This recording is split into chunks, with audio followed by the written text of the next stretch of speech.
Minota. Wait guys.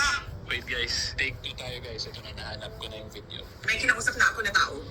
Sinabi ko sa kanya, kapag pinatay ako, patayin mo si BBM, si Lisa Araneta, at si Martin Romales. No joke. Ah. No joke. Nagbilin na ako, ma'am. Pag namatay ako, sabi ko, huwag ka tumigil na. Hanggang hindi mo mapatay sila.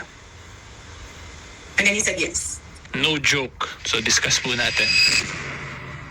Okay, so klaruhin po muna natin yung facts ng ating discussion for today para po mas magkaintindihan tayo. So nakita po natin dun sa video, di ba, si VP Sara sabi niya meron na daw siyang hinire para anuhin ba yung 3 personalities na minention niya, which is si PBBM, the First Lady, and as House Speaker. Meron siya sinabi dun, pag maano daw si VP Sara, pag madisgrasya siya, anuhin din daw niya yun, yung 3 personalities na yun. Tapos nakailang ulit din siya nung no joke. So yung issue po natin dito is that sufficient po ba to convict her for the crime of murder? Or kung hindi man siya pwede for murder, pwede po ba siya under grave threats? Okay? So, unang-una po, i-discuss muna natin yung principle of conspiracy. Kasi sabi po ni VP Sara is that she hired someone. So, in short, dalawa sila. At yung conspiracy po kasi, when you commit a crime via conspiracy, with conspiracy, it means there are at least 2 people involved. Okay? So, 2 or more people yan. So dito, dalawa sila, si VP Sara at yung hinire niya. At yung conspiracy po, the definition of that, the legal definition under the revised penal code po is that at least meron pong 2 tao nagplano gumawa ng krimen at talagang ginawa nila yung krimen. Okay? Yan po yung legal definition ng conspiracy. Tapos meron din pong isang provision din sa revised penal code natin regarding conspiracy na nagsasabi na conspiracy to commit a crime is only punishable when there is an actual provision that penalizes it. So ang ibig sabihin po nun, conspiracy sa paggawa ng isang krimen, pwede lang siya maging punishable pag merong specific provision that penalizes yung pagplano pa lang. Meaning, kung wala pong ganung provision, wala pong liability. Okay, so ngayon, i-discuss po natin dito sa facts of our case. Ano po ba ang nangyari? Si VP Sara, sabi niya, she hired someone para anuhin yung 3.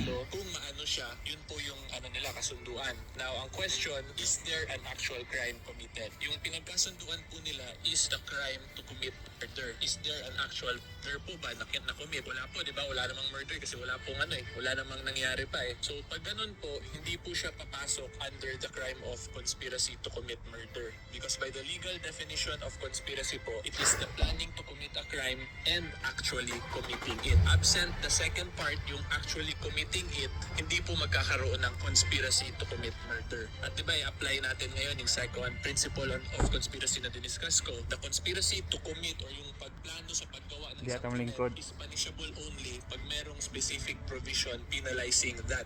However, under our revised penal code po, wala pong provisions for conspiracy to commit murder. So, ang ibig sabihin ko po dito, yung pagplano nyo lang sa pagpatay, wala pong penalty yun kasi wala tayong provision na ganun. And since there is no actual commission of the crime of murder, hindi naman siya pwede pumasok ng conspiracy for murder. So, hopefully, nakuha po ninyo yun. Okay?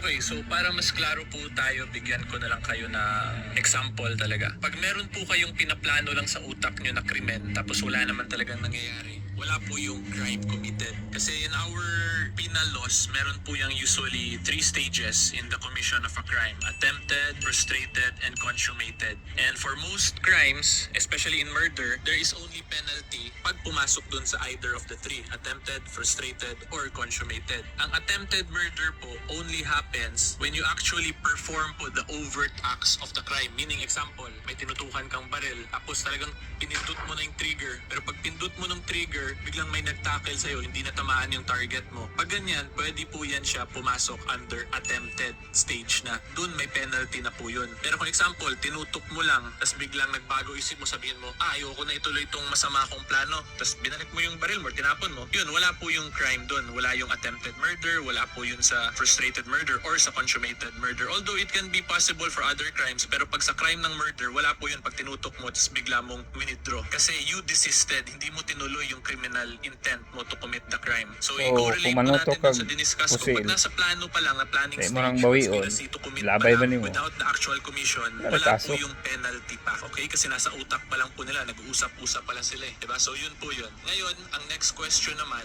pwede ba pumasok under grave threats yung mga ganong statement ni VP Sara? For grave threats naman po, this is committed pag tinakot mo yung isang tao of a harm, of a wrongdoing, at yung harm na yon or yung wrongdoing na yon amounts to a crime. So ibig sabihin, tinakot mo yung isang tao, aanuhin kita, babarilin kita, ano po ba yon? That can amount to the crime of murder. So pwede po yun siya pumasok under grave threats. Okay? Yan po yung legal definition of grave threats. Now let's apply it again to the statements of VP Sara kung pwede ba yun siya maging grave threats. Yung sinabi po ni VP Sara dito is that she hired someone to anuhin yung tatlong personalities kung madisgrasya siya. So ang question dito, is there a crime of conspiracy to commit murder? Kung mamatay siya. Diniscuss po natin na walang crime, wala pong provision penalizing or wala pong provision that penalizes the conspiracy to commit murder in the planning stage. Wala pong ganun. Therefore, yung pagtakot-takot ni Sara, ni VP Sara ng ganun or pagsabi niya, hindi po yun siya pwede maging grave threat kasi